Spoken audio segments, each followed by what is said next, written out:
beberapa masa untuk mengulas beberapa perkara yang perlu diulas. Saya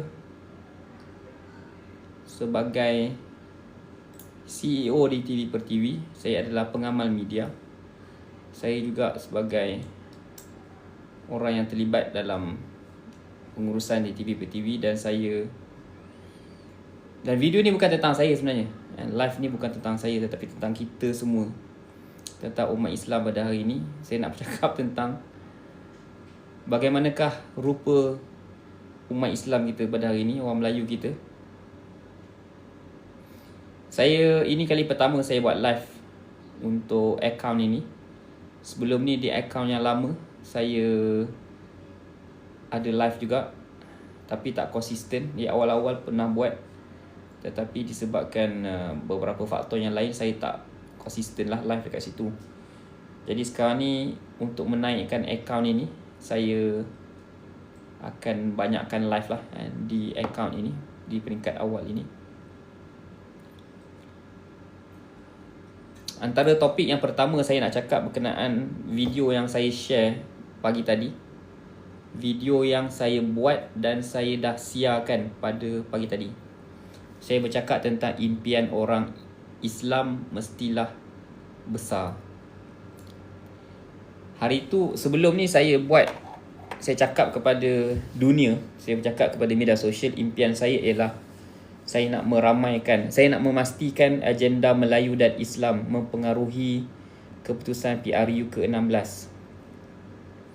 Saya cakap dalam video-video saya nak memastikan agenda Melayu dan Islam mempengaruhi pilihan raya ke-16. Hasil daripada apa yang saya azamkan tersebut, azam itu menyebabkan saya mengulas banyak isu semasa yang panas, isu kuil, isu babi haram, isu kuil haram, isu babi di Selangor dan banyak lagi isu yang lain, sehingga menyebabkan akaun TikTok saya dah dipadam. Dan yang terkini ada 4 video saya di Facebook telah pun disekat oleh SKMM, disekat oleh Meta atas arahan SKMM. Dan akaun Facebook saya juga telah di shadow ban lah. Jadi nak ceritanya,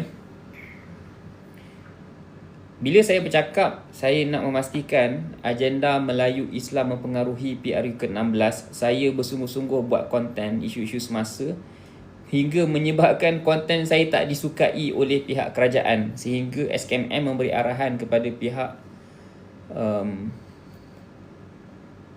Meta untuk menyekat video saya dan menyekat akses ke video saya dan menyebabkan akaun Facebook saya kena shadow ban lah. Itu yang berlaku lah, itu yang berlaku. Bila mana saya kata, saya ulang balik saya kata saya nak memastikan isu Melayu Islam mempengaruhi PRU ke-16. Sebab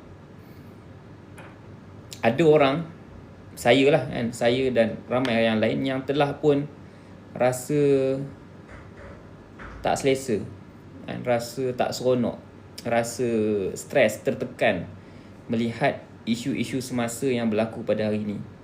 Dan saya merasakan disebabkan itu, pada 1 Februari saya buat Google Form. Saya ajak sesiapa yang nak bertindak sesuatu, bukan sekadar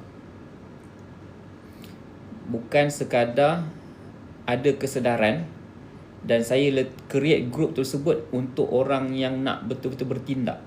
Bertindak apa? Bertindak sesuatu lah bertindak sesuatu. Bukan sekadar tengok video, like video, bukan sekadar komen, share semata-mata. Yes, kita perlukan orang yang join, orang yang dengar, orang yang berkongsi cerita. Kita perlukan juga sokongan seperti itu.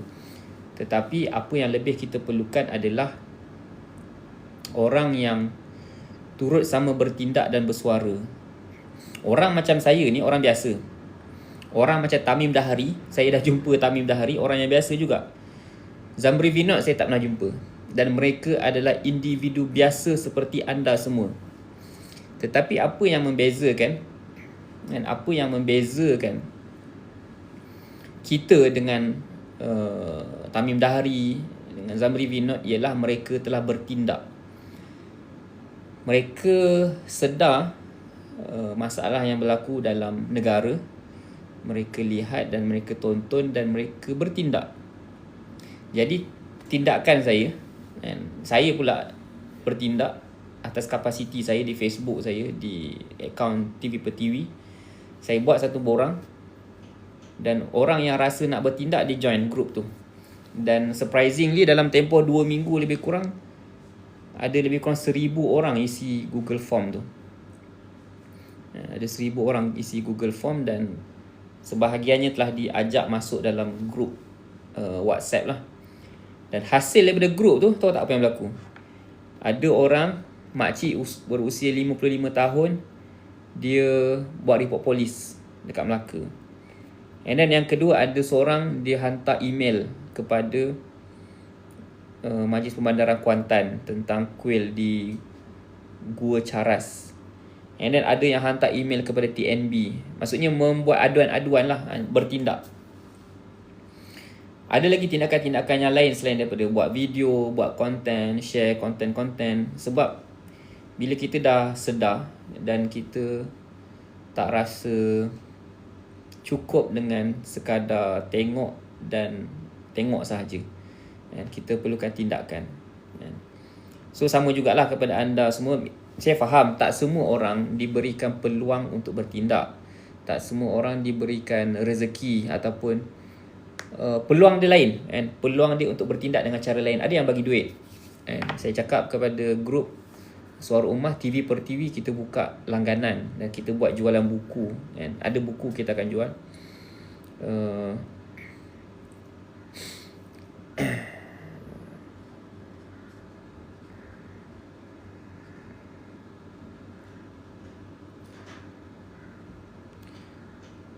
Okay, saya ulang balik. Ramai yang telah bertindak. Sebab tidak ada yang boleh menghalang kita daripada bertindak. Saya nak buat video live hari ni, pagi ni. Tak ada siapa nak boleh sekat saya. Anda nak tonton live dan ada kongsikan live, tekan like apa semua, tak ada siapa yang akan menyekat usaha anda. Tamim Dahri bertindak, sebenarnya tak ada siapa pun yang akan menyekat kita untuk bertindak. Dia lebih kepada bagaimana kita mengatakan pada diri kita, adakah aku sekadar penonton ataupun aku sekadar orang yang bertindak. Dan saya ucap terima kasih lah kepada mereka yang individu-individu yang tak dikenali, individu yang bersifat strangers bagi saya, tetapi telah pun menyokong Tamim Dahri, menyokong TV per TV, menyokong saya. Dan memang saya sendiri nakkan lebih ramai yang bersuara, bukan saya seorang. Saya buat video, saya nak sebarkan kesedaran supaya lebih ramai yang sedar dan lebih ramai yang bertindak dan buat konten juga. Dan menyebarkan kesedaran. Menyebarkan kesedaran ni ramai orang tak suka. Sebab dia bermula dengan tindakan ataupun kita kata results. Keputusan, results bermula dengan naratif ataupun cerita. Kalau kita faham bahawa realiti pada hari ini perlu diubah, kita faham realiti hari ini perlu diambil tindakan. Realiti orang Melayu lah maksud saya di Malaysia ni. Kita faham kita kena bertindak. So maksud dia, bila kita dah faham kita masalah berlaku, kita sedar, kita aware, akhirnya itu menyebabkan kita akan berkomunikasi kepada diri kita. Kita cakap, okey, sekarang ni masyarakat makin teruk, masalah makin banyak, negara makin teruk. Kita cakap pada diri kita dan kita cakap juga pada diri kita, kata aku ni tak adalah bodoh sangat, aku ni tak adalah lemah sangat untuk tak bertindak, aku ni tak adalah terlalu tak gerti sangat nak hantar email ke, nak buat aduan ke. Memanglah aku ni ada duit, bukanlah miskin sangat tak nak bantu. Yes, aku boleh buat sesuatu. Kemudian daripada kesedaran tadi, kita bercakap kepada diri kita. Bila kita bercakap pada diri kita, kita boleh lakukan sesuatu, maka kita akan lakukan sesuatu. Kita akan bertindak. Dan kita akan buat. And then bila kita bertindak, and dia akan menghasilkan tindakan lah. Bila kita bertindak, kita akan buat benda yang betul, yang selari dengan apa yang kita faham tadi. Kita akan bertindak dan kita akan buat. Bila kita buat dan bertindak, maka dia akan menghasilkan results ataupun keputusan. Okay, faham tak point dia? And maksud dia ialah keputusan datang daripada tindakan, tindakan datang daripada kesedaran ataupun komunikasi dalam diri, dan komunikasi dalam diri datang daripada kesedaran yang ada pada diri. Baik. Sebab itu saya muncul di media sosial. Sebab itu saya minta anda juga muncul di media sosial dan sokong kepada orang yang muncul di media sosial yang mengangkat suara Melayu. Itu dia punya kisah dia. Itu dia punya kisah dia. Sebab kita melihat situasi dan masalah, dan akhirnya kita tak boleh nak duduk diam, dan kita kena lakukan sesuatu.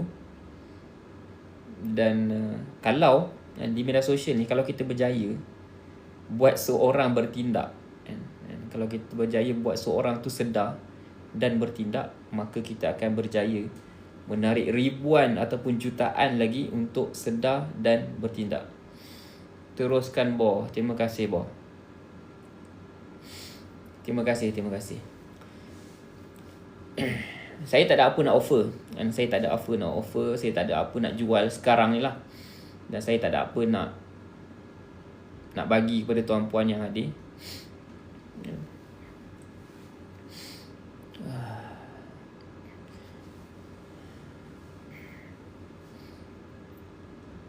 The point is ialah orang Melayu perlu sedar realiti. Dalam video-video saya sebelum ni, mana yang pernah follow video-video saya cakap Malaysia ni umpama rumah yang sedang terbakar. Ada orang tak suka tau, dia guna perumpamaan tu. Dia kata mana ada terbakar. Setuju tak rumah kita tengah terbakar? Dan kita mesti mengejutkan orang yang sedang tidur. Dan bila rumah terbakar dan ramai orang tengah tidur, so tugas kita adalah mengejutkan orang yang tidur. Masalah dia, orang yang tengah tidur ni dia tak percaya cakap kita. Kita kata rumah tempat terbakar ni. Dia kata no, rumah tak terbakar. Dia memerlukan orang yang lagi hebat daripada dia, lagi hebat daripada saya, untuk dia percaya bahawa dia percaya bahawa rumah tengah terbakar. Minta maaf kepada yang join live ni dan berbahasa India. Saya tak sentuh anda. Saya tak sentuh tentang orang India, saya tak sentuh tentang orang India sekarang ni. Saya bercakap tentang bangsa saya. Saya cakap tentang orang Melayu. Orang Melayu sekarang ni dia tak sedar rumah tengah terbakar, ataupun dia sedar rumah tengah terbakar tetapi dia kata yang terbakar tu rumah orang lain. Yang terbakar tu bahagian dapur. Aku masih lagi boleh hidup dengan aman damai. Aku boleh pergi kerja, balik kerja, dapat duit, pergi masjid, buka puasa. Sedangkan realiti, kalau kita tonton ataupun kita menelusuri realiti yang berlaku, kita akan nampak satu realiti yang sangat menyedihkan lah yang berlaku kepada umat Islam pada hari ini, orang Melayu pada hari ini. Jadi tu nak cerita tadi tu. Nak ceritanya realiti pada hari ini, kalau kita kata rumah tengah terbakar, mereka tak percaya dan mereka perlukan orang lain yang lagi hebat, yang lagi power nak mengatakan bahawa Malaysia ni tengah terbakar, baru dia akan percaya. Kan? Ataupun dia kata nak sampai terbakar teruk habis baru dia nak sedar. Dia macam ni tau, dia macam ni. Ada orang, saya bagi contoh ni dalam bisnes. dalam bisnes lah. Kita kata sekejap, ada orang nak kena block.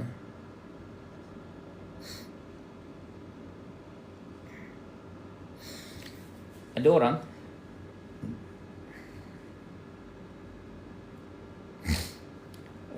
tak apa, saya dah block dah tu kan ada sen tu. Geng-geng tu lah yang duk report saya punya account sebelum ni. Tak ada masalah, dia report, kita buat account baru. Okay, saya bagi contoh orang bisnes lah. Orang bisnes, dia buat bisnes dan dia kena tipu. Dia kena tipu RM1,000 dan dia boleh hadap. Dia teruskan bisnes dia, dapat lagi duit, and then dia kena tipu lagi RM2,000 dan dia boleh hadap lah.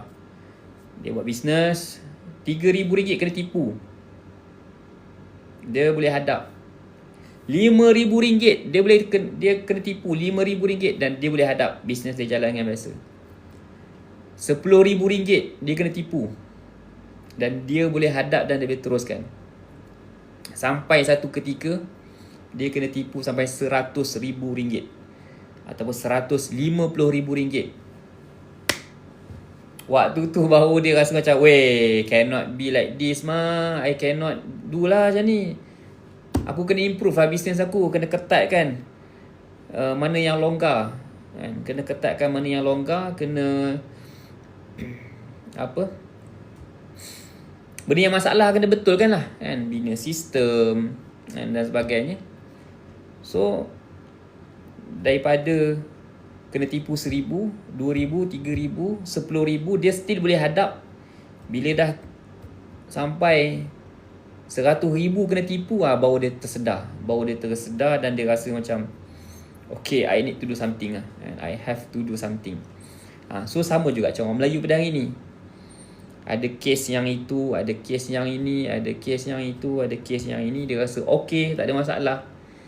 Orang lain dah terbakar lah kan? Mungkin orang lain dah sedar, tetapi bagi dia tak ada masalah, okey lagi. Yang kena tu orang lain, yang kena langgar pemandu mabuk tu bukan keluarga aku, keluarga orang lain. So benda tu berlaku sampai dah satu ketika kita kata betul-betul kena pada batang hidung kita. Bila kena batang hidung tu lah yang baru dia nak bertindak, baru dia nak buat. Macam itulah realiti orang Melayu pada hari ni yang saya sebut sebagai rumah tengah terbakar ni. Maksudnya ialah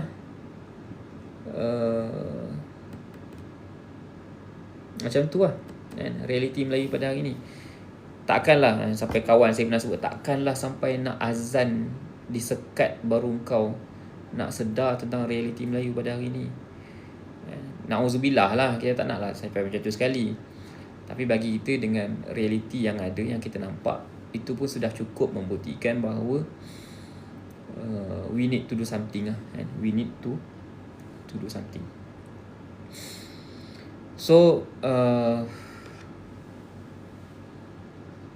itu tentang rumah yang terbakar. Banyak lagi nak cerita, nak sembang, tetapi lepas perut sendiri, negara tergadai pun dia tak peduli. Ya, betul. Dia tak kisah sebab dia boleh makan, dia boleh minum, dia banyak simpanan, dia banyak duit. Dia tak kisah apa yang berlaku kepada orang lain. Dia tak kisah kepada itu, dia tak kisah kepada ni. Sedangkan realiti menunjukkan, data menunjukkan bahawa memang dah makin teruk, we need to do something. Tetapi mereka masih lagi tidur. So kalaulah memerlukan live setiap hari untuk bercakap macam ni, saya akan buat. Kalaulah kena buat video setiap hari, saya akan buat. Kalaulah kena buat itu, buat ini, saya akan buat. And whatever it takes. Okay, saya rasa itu sahaja untuk bincang-bincang pada pagi ni. Terima kasih atas sokongan Cik Adi Kelompeng. Ada soalan tak? Kita nak juga ada interaction kan. Tak ada saya sembang seorang-seorang. Cik Adi ada kat mana Cik Adi? Cik Adi tinggal kat mana Cik Adi?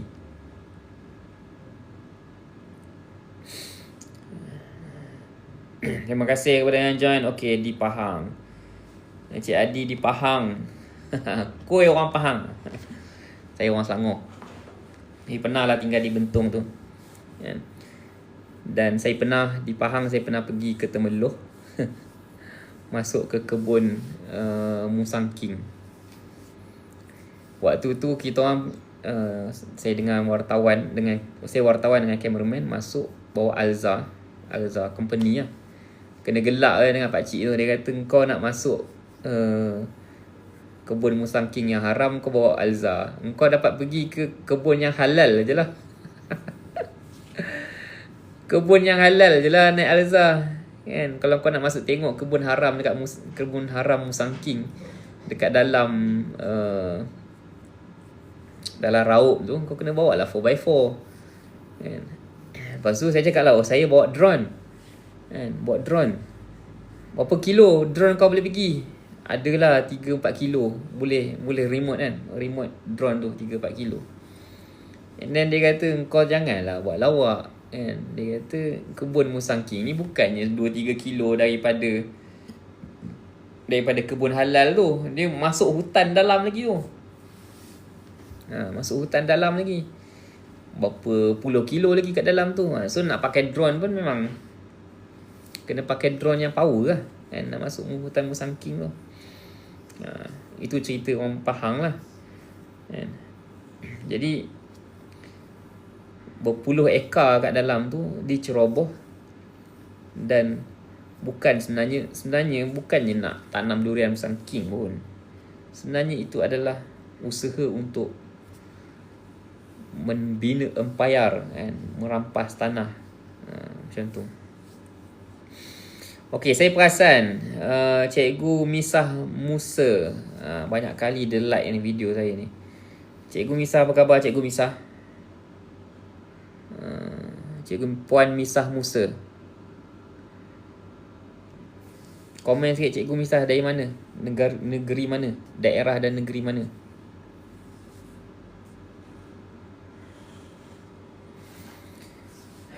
Saya bersiaran dari TV Pertiwi di Bandar Baru Bangi.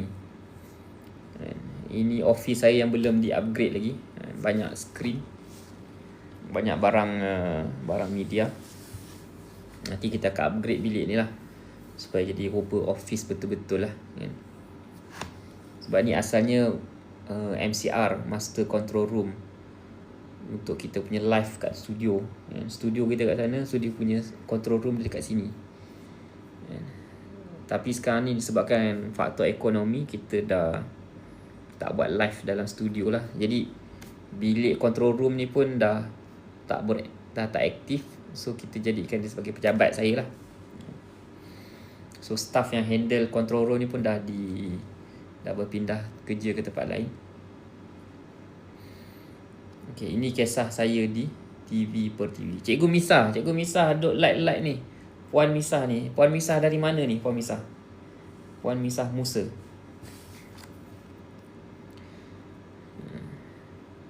Tuan-puan yang join live ni, terima kasih banyak. Boleh tengok video-video saya. Saya bercakap tentang isu kesedaran Melayu dan Islam.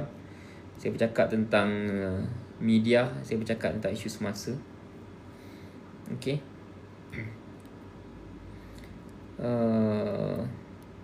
Baik. Sekiranya tak ada soalan nak dibincangkan, saya rasa dah habis dah. Oh, Cikgu Misah orang Kedah. Apa khabar orang Kedah? Saya orang Badak Darul Aman, Tanah Merah, Taman Masuri.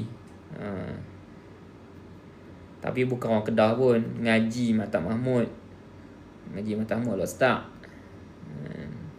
Mata Mahmud Jalan Gawai, Mai Sayyid balik awal. Dan saya adalah pelajar STAM di Mata Mahmud, kemudian sambung belajar di Mesir.